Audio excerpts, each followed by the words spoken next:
Now you have some time to look at questions 1 to 4.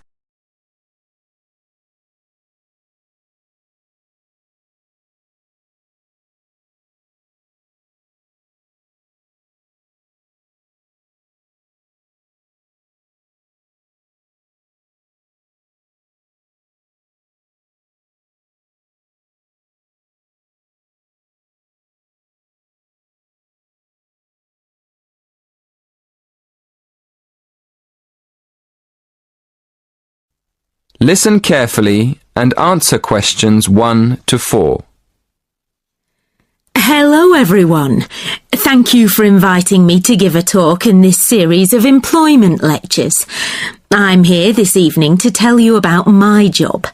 I'm going to tell you what I like about it, what I don't like about it, and what I hope to do in the future. Okay, well, I'm a police officer. I've been in the police for just over 5 years, and part of my job is to give talks to students about police work. People often ask why I joined the police, so maybe I'll start there. I've always been interested in law and order, so I went to study law at university. But when I got there, I realised that I was more interested in the practical side of law than the theory. So I applied to work with the police force in my spare time. Then, as soon as I graduated, I was accepted for training. Before you hear the rest of the conversation, you have some time to look at questions 5 to 10.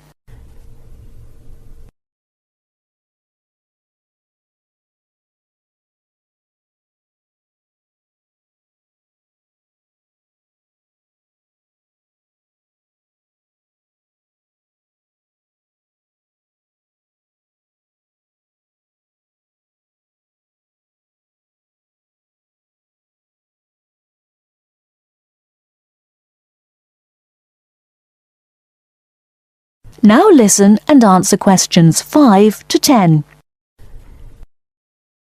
As you know, our job is to protect the public from criminals and defend the law. So obviously, the police force has to work every day of the week, day and night.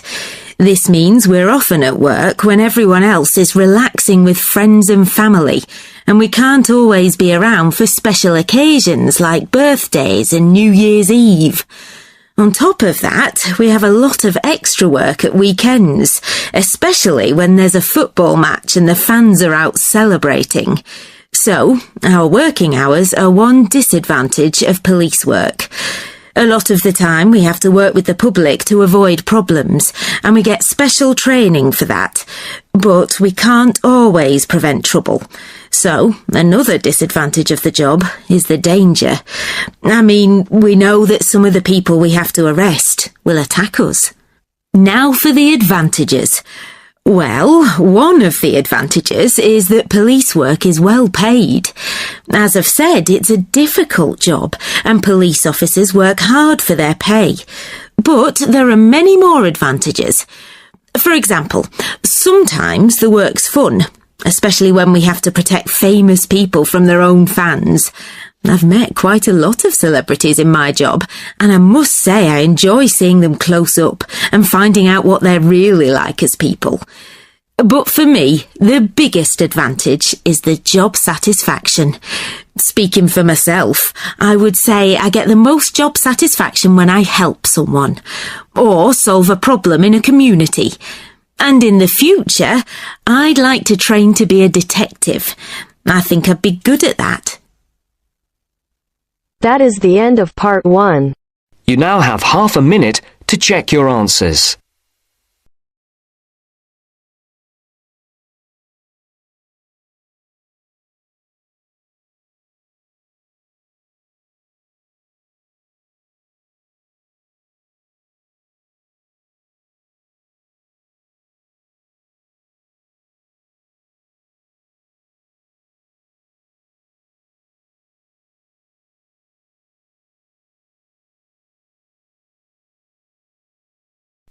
Now turns to part 2.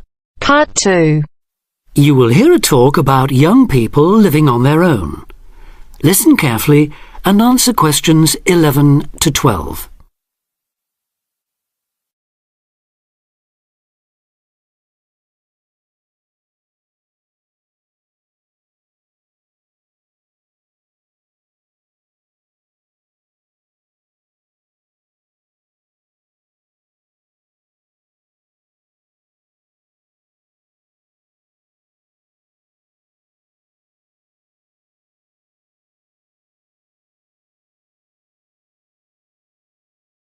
Listen carefully and answer questions 11 to 12. Loneliness is something we all suffer from in varying degrees, but young people living on their own can be particularly vulnerable.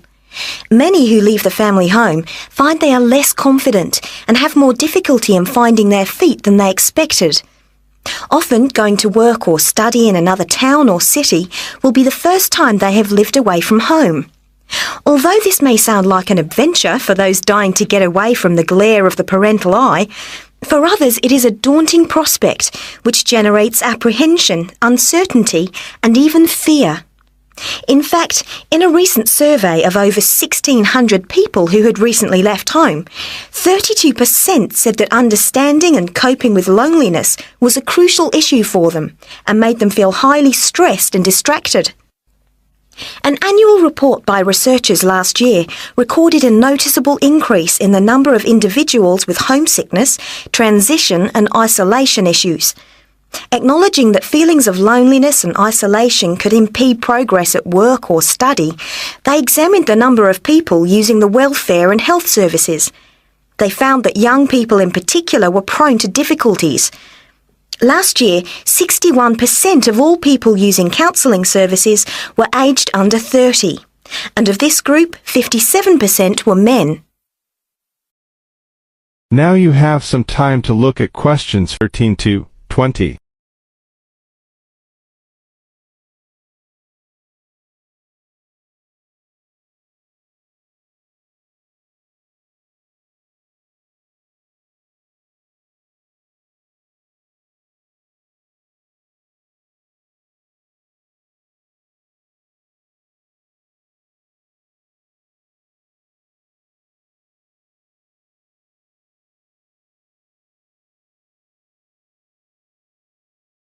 Now listen and answer questions 13 to 20.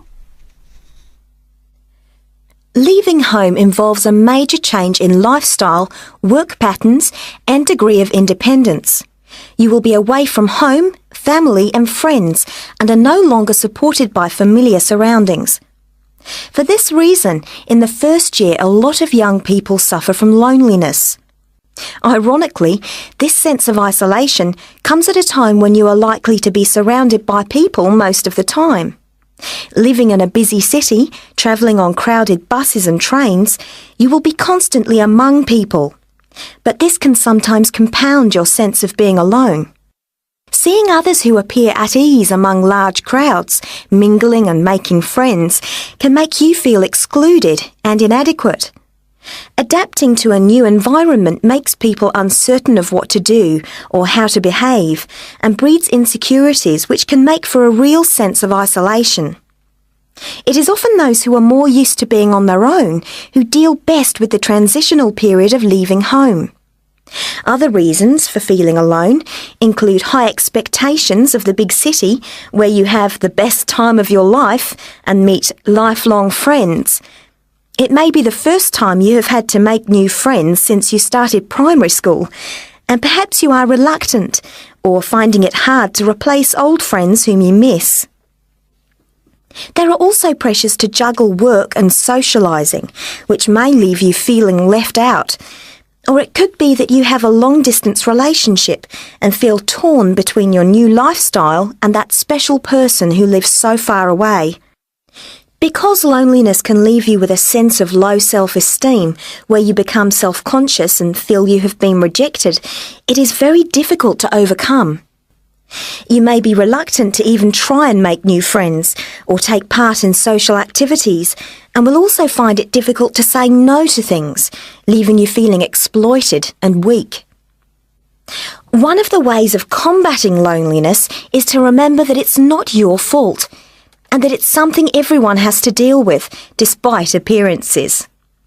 Counsellors advise those feeling lonely to speak to someone they know about their feelings. They also ask them to consider joining groups and societies and to get involved in activities which interest them as a way of meeting more people. Of course, overdoing it and jamming your schedule with too many things just to avoid being alone will not work. But meeting others with common interests may be a step forward. If you still feel like you need someone to talk to, you could try group counselling, where you will be able to talk to and receive support from a small number of people with the same difficulties as you. For more information or to be put in touch with an individual counsellor, contact the local town hall support services. That is the end of part 2. You now have half a minute to check your answers.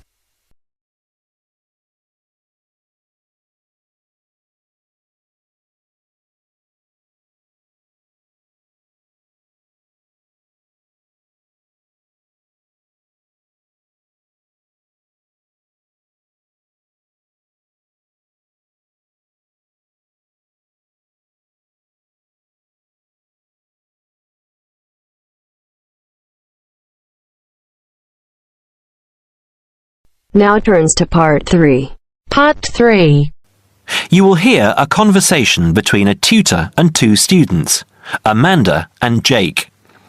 First, you have some time to look at questions 21 to 25.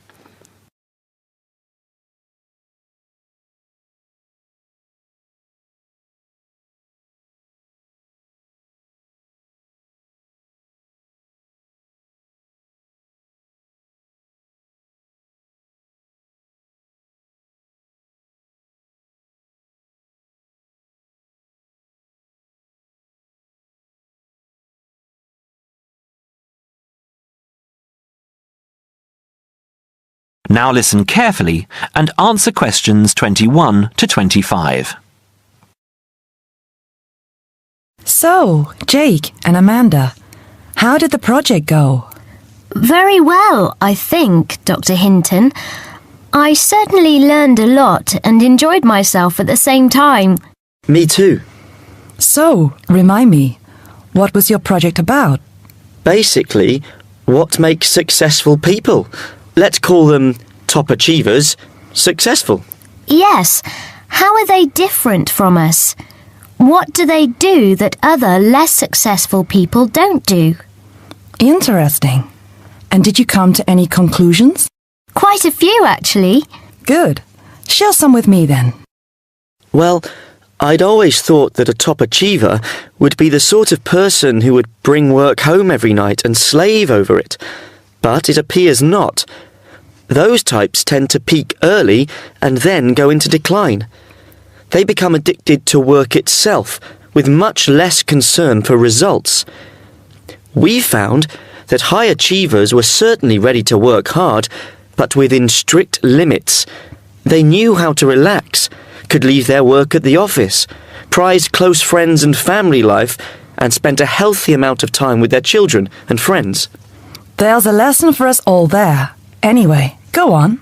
It's also very important to choose a career which you enjoy, not just one that pays well or which assures you of a pension many years down the line. Surely that's important though, Amanda. Yes, I agree, but being happy in your work is far more important than anything else. Top achievers spend over 2/3 of their working hours on doing work they truly prefer and only 1/3 on disliked chores. They want internal satisfaction, not just external rewards such as pay rises and promotions. Before you hear the rest of the conversation, you have some time to look at questions 26 to 30.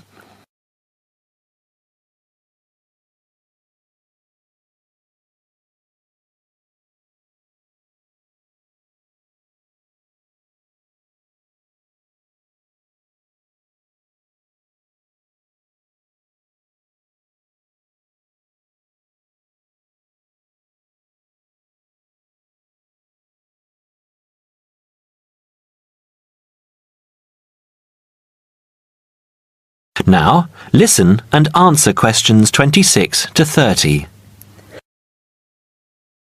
Actually, in the end, they often have both because they enjoy what they are doing, so their work is better and their rewards higher. Yes, Jake, that certainly makes sense. Now, can I ask you something? Do high achievers, as you call them, take many risks? Yes and no. I interviewed one business executive who told me he was able to take risks because he carefully considered how he could salvage the situation if it all went wrong. He imagined the worst that could happen, and if he could live with that, he went ahead. If not, he didn't take the chance. Other people prefer to stay in what I heard described as the comfort zone setting for security, even if it means settling for mediocrity and boredom too. Would you call top achievers perfectionists? Contrary to what I expected, no, I wouldn't. We came to the conclusion that a lot of ambitious and hard-working people are so obsessed with perfection that they actually turn out very little work. I happen to know a university teacher, a friend of my mother's, who has spent over 10 years preparing a study about a playwright. She is so worried that she has missed something, she still hasn't sent the manuscript to a publisher. Meanwhile, the playwright, who was at the height of his fame when the project began, has faded from public view. The woman's study, even if finally published, will interest few people. So, what has this got to do with top achievers? Well, top achievers are almost always free of the compulsion to be perfect. They don't think of their mistakes as failures. Instead, they learn from them, so they can do better next time. Well, would you call them competitive? High performers focus more on bettering their own previous efforts than on beating competitors. In fact, we, came to the conclusion that worrying too much about competitors' abilities and possible superiority can be self-defeating. Yes, and we found that top achievers tend to be team players rather than loners. They recognise that groups can solve certain complicated problems better than individuals and are eager to let other people do part of the work. Yes, loners, who are often over-concerned about rivals, can't delegate important work or decision-making. Their performance is limited because they must do everything themselves. Well, it looks as if you two have done a thorough job and learned something into the bargain too. Now, there are just a couple of points I'd like to clarify with you. That is the end of part 3. You now have half a minute to check your answers.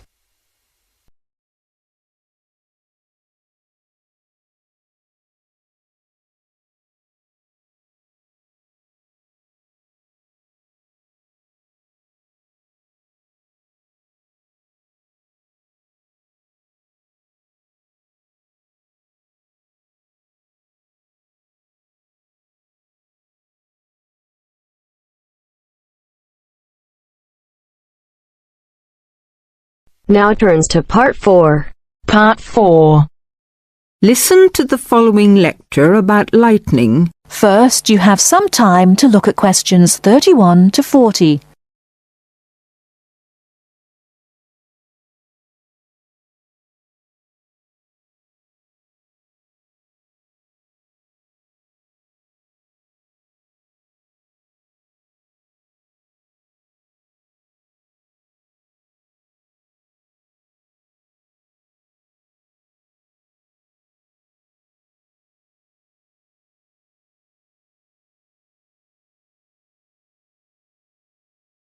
Now, listen carefully and answer questions 31 to 40. In earliest times, men considered lightning to be one of the great mysteries of nature. Some ancient people believed that lightning and thunder were the weapons of God. In reality, lightning is a flow of electricity formed high above the earth. A single flash of lightning 1.6 kilometers long has enough electricity to light 1 million light bulbs. The American scientist and statesman Benjamin Franklin was the first to show the connection between electricity and lightning in 1752. In the same year, he also built the first lightning rod. This device protects buildings from damage by lightning. Modern science has discovered that one stroke of lightning contains more than 15 million volts. A spark between a cloud and the earth may be as long as 13 kilometers and travels at a speed of 30 million meters per second. Scientists estimate that there are about 2,000 million flashes of lightning per year.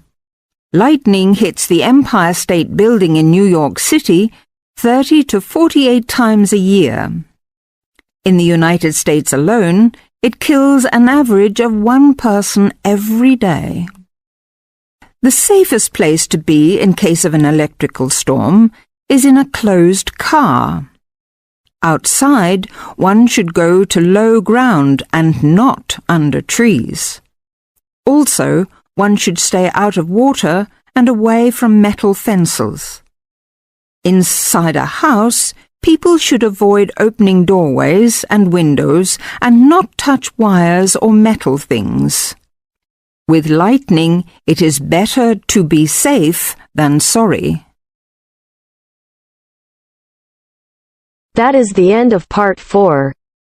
You now have half a minute to check your answers.